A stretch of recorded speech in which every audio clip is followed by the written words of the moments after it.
Amma bu günlərə əsas hədəf, gəl etiraf edək ki, hakimin əsas hədəfi xalq sədəsidir.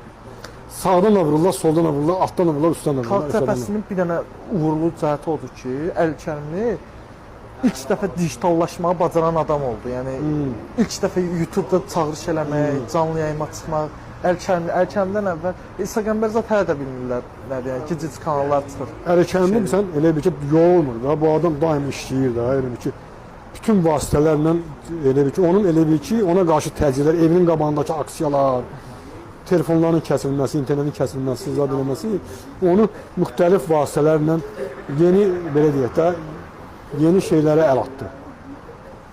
Bütün hallarda sosial şəbəkədə işləməyə bacardı. Reformasiya eləməyi bacardı. Ais olurlar, informasiya mübadiləsi zadı. Bu adam dayanmır, fəaldır, yorulmadı, usanmadı məsələn də, hə. Başqası olsaydı deyəcəkdi ki, cəhənnəmiyə, bəsdir də, yoruldum. Bu adam yorulmadı. Bir neçə ay əvvəl Əli Kərimli həbs olunanda düşündüm ki, bu artıq çoxdur. Doğrudan da belə düşündüm.